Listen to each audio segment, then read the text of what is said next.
noite. Esta é a edição das notícias da Ucrânia na UATV, onde contamos dos eventos que afetam o mundo. Se você acabou de descobrir o nosso canal, inscreva-se para saber mais. Hoje, dia 6 de fevereiro, vamos destacar o seguinte. Os mísseis ucranianos Flamengo estão prontos para alcançar Moscou e São Petersburgo. Uma grande troca de prisioneiros de guerra ocorreu entre a Rússia e a Ucrânia. Donald Tusk chegou a Kiev. Uma crise bancária em pleno andamento se desenrola na Rússia. Saiba todos os detalhes em nossa reportagem para você. As forças de defesa da Ucrânia realizaram uma série de ataques utilizando mísseis Flamengo no polígono de testes de Kapustin Yar, na região de Astrakhan, na Rússia, testando efetivamente nossa nova arma. Trata-se do mesmo polígono de onde os russos realizam lançamentos de mísseis Oreshnik. Esta informação foi confirmada pelo Estado-Maior das Forças Armadas da Ucrânia. Os ataques atingiram hangares onde ocorrem os preparativos pré-lançamento de mísseis balísticos intercontinentais de alcance médio. Segundo informações disponíveis, várias construções no território do polígono sofreram diferentes níveis de dano.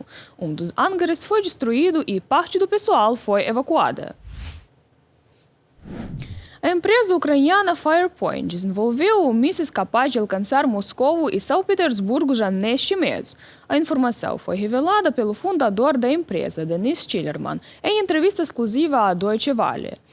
Ele forneceu detalhes sobre o desenvolvimento de mísseis balísticos ucranianos. Segundo Denis Schillerman, o FP-7 é o substituto mais barato do ATACMS, com alcance de até 300 km e uma ogiva de baixo peso. Já o míssil FP-9 é capaz de atingir a capital russa. Schillerman destacou que o plano para o próximo ano é concentrar-se no desenvolvimento da balística em si, enquanto o objetivo para os próximos 2 ou 3 anos é criar um escudo de defesa aérea antibalística para toda a Europa. O FP-9 tem alcance de 800 quilômetros e uma ogiva de 850 quilogramas. 800 quilômetros é Moscou e até mesmo São Petersburgo. Atualmente estamos realizando testes, pois houve problemas organizacionais muito grandes. Agora eles foram resolvidos. Estamos conduzindo os testes e, em um futuro próximo, esperamos colocá-lo em serviço. Espero que em fevereiro concluamos todos os testes. Em Moscou, um agressor desconhecido realizou uma tentativa de assassinato contra o tenente-general Vladimir Alexeyev, primeiro vice-chefe da direção principal de inteligência da Rússia. Alexeyev foi levado ao hospital.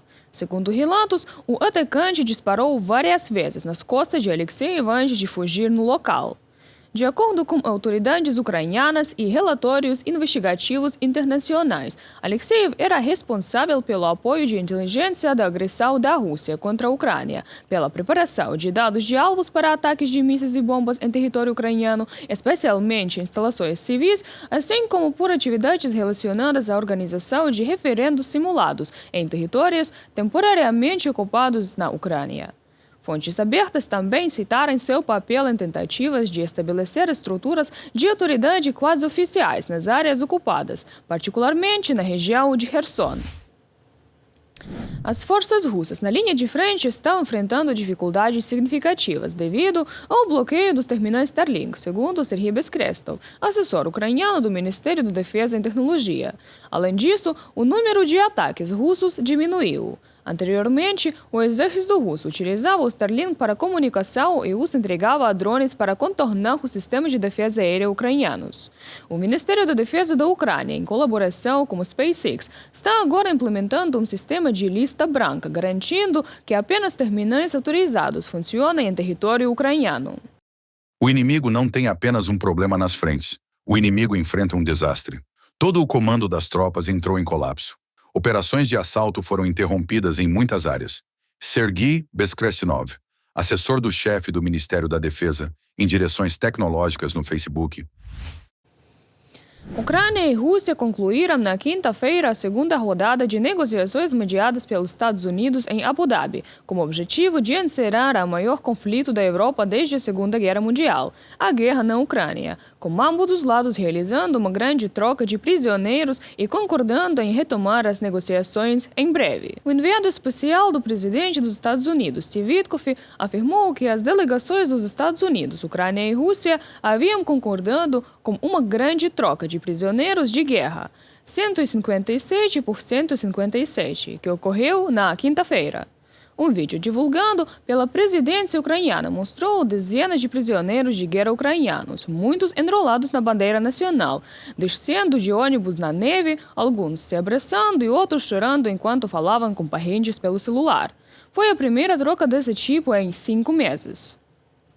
O presidente ucraniano Volodymyr Zelensky disse que alguns dos prisioneiros libertados estão em cativeiro na Rússia há quase 4 anos. Ele afirmou que a próxima rodada de negociações ocorreria em breve, provavelmente nos Estados Unidos, segundo o Ministério da Defesa russo. 3 civis da região de Kursk também foram devolvidos à Rússia. Steve Witkoff, escrevendo na plataforma de mídia social X, disse que as discussões foram construtivas e focadas em como criar as condições para a paz duradoura. Ele afirmou que as conversas demonstraram que o engajamento diplomático contínuo está gerando resultados concretos e avançando os esforços para encerrar a guerra na Ucrânia. Zelensky, em seu pronunciamento noturno em vídeo, afirmou que a Ucrânia apoia qualquer formato diplomático que possa realisticamente aproximar a paz, torná-la confiável, duradoura e capaz de privar a Rússia do desejo de continuar lutando. É importante que esta guerra termine para que a Rússia não obtenha recompensa por sua agressão. Este é um dos princípios fundamentais que restauram e garantem a verdadeira segurança. Agradeço a todos os parceiros que nos apoiam nisso. Pelo que já podemos perceber, as próximas reuniões estão planejadas para um futuro próximo, provavelmente nos Estados Unidos. Volodymyr Zelensky, presidente da Ucrânia. Zelensky também afirmou que deseja que as negociações levem ao fim da guerra de 4 anos, mas reiterou sua insistência de que a Ucrânia deve receber garantias de segurança robustas, inclusive de Washington, para garantir que a Rússia não ataque novamente. O que recentemente aconteceu, um rompimento de uma trégua energética que deveria durar uma semana, mas durou apenas 4 dias, quando a Rússia lançou uma onda de drones e mísseis balísticos contra Kiev em um ataque de terror que deixou milhões de pessoas sem eletricidade e aquecimento. O secretário do Tesouro dos Estados Unidos, Scott Bessent, que participou de negociações anteriores com autoridades russas e Witkoff, afirmou que a imposição de novas sanções à Rússia dependeria de como as conversas avançassem. Bessent manteve sua convicção de que a invasão da Ucrânia pela Rússia em 2022 foi ilegal e continuou acreditando que o ditador russo Putin é um criminoso de guerra. Enquanto isso, o enviado da Rússia, Kirill Dmitriev, afirmou que houve um progresso e avanços positivos. Ele também confirmou que estão em andamento trabalhos para restaurar as relações da Rússia com os Estados Unidos, inclusive dentro do grupo de trabalho Estados Unidos-Rússia sobre economia. O primeiro-ministro da Polônia, Donald Tusk, chegou a Kiev na manhã de 5 de fevereiro.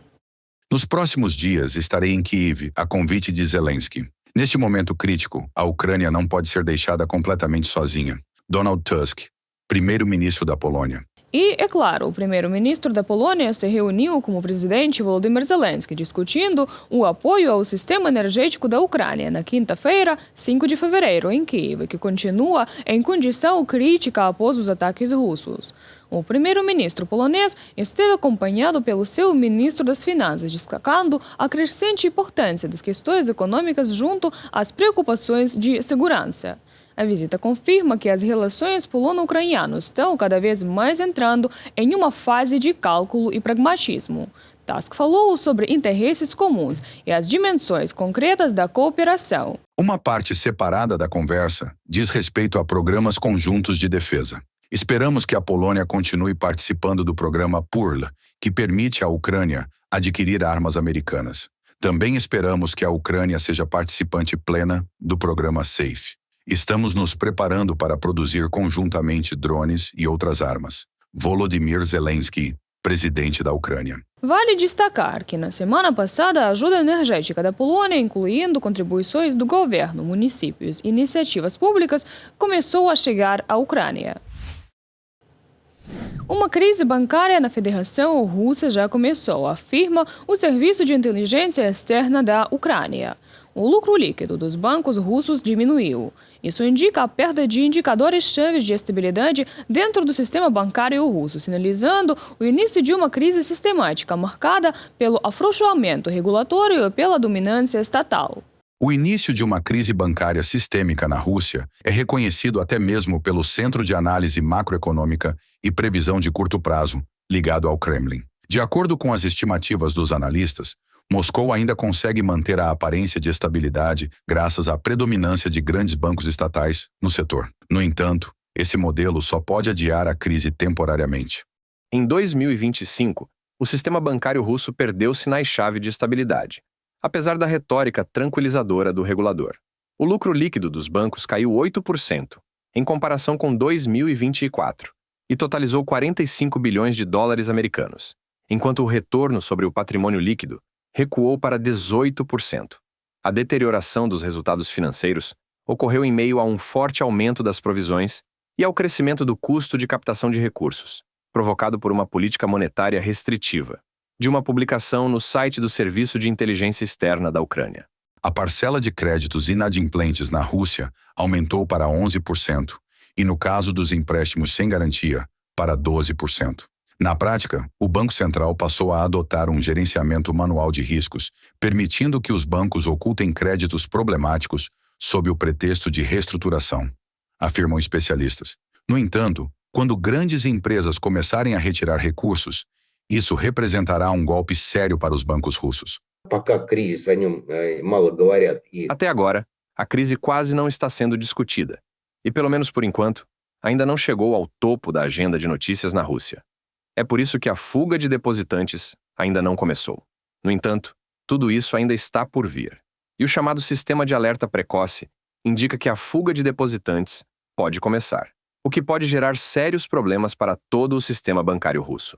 As receitas provenientes da venda de portadores de energia são a principal fonte de abastecimento do orçamento russo e a espinha dorsal do sistema bancário, e elas vêm caindo de forma constante. Em janeiro de 2026, o lucro das exportações de petróleo da Rússia caiu para o nível mais baixo dos últimos 5 anos, informa a Bloomberg. As receitas petrolíferas do país agressor foram reduzidas à metade em comparação com o mesmo período do ano passado, totalizando 281,7 bilhões de rublos. A renda total proveniente das vendas de petróleo e gás também diminuiu 50%, chegando a 393 bilhões de rublos. As receitas do orçamento federal, oriundas da venda de petróleo e gás em 2025, caíram quase um quarto em relação a 2024, o menor índice desde 2020. Se analisarmos o período anterior à invasão em grande escala, tomemos 2021 como exemplo, as receitas de todo o setor somavam cerca de 200 bilhões de dólares americanos. Já em 2025, esse valor caiu para aproximadamente 100 bilhões de dólares americanos. Ou seja, mais uma vez, elas foram reduzidas pela metade. Esses números se confirmam novamente. É por isso que a Federação Russa se encontra atualmente, de fato, em um certo estado de recessão. Em 1º de fevereiro, a União Europeia estabeleceu um teto de preço para o petróleo russo em 44 dólares americanos por barril. Para contorná-lo, Moscou utiliza navios usados com bandeiras de países terceiros. Segundo a inteligência da Estônia, 60% dessas embarcações passam pelo Mar Báltico. Os parceiros da Ucrânia estão ampliando as restrições contra a frota fantasma russa, enquanto as sanções dos Estados Unidos contra a Lukoil e a Rosneft forçaram os compradores de combustível russo a diversificar seus fornecimentos. Moscou, por sua vez, é obrigada a vender petróleo com descontos recordes. Acho que as sanções realmente tiveram um impacto significativo na economia russa. Podemos estar, ao longo de 2026, chegando a um ponto em que tudo isso se torne insustentável, porque grande parte da economia russa foi profundamente distorcida pela construção de uma economia de guerra às custas da economia civil. Acredito que desafiar as leis da gravidade econômica só pode durar por um certo tempo. David O'Sullivan, embaixador da União Europeia nos Estados Unidos, em entrevista ao The Guardian. O Serviço de Inteligência Estrangeira da Ucrânia informa: o maior importador de petróleo russo, a Índia, reduziu os volumes de fornecimento em janeiro em 3,5 vezes em comparação com o mesmo período do ano passado. Agora, Nova Delhi prefere comprar petróleo dos Estados Unidos e de países do Oriente Médio. Reportagem de Andriy Dmitrenko para a UATV Notícias. É tudo por hoje. Siga-nos e deixe sua opinião sobre os últimos eventos nos comentários. Boa noite e bom fim de semana!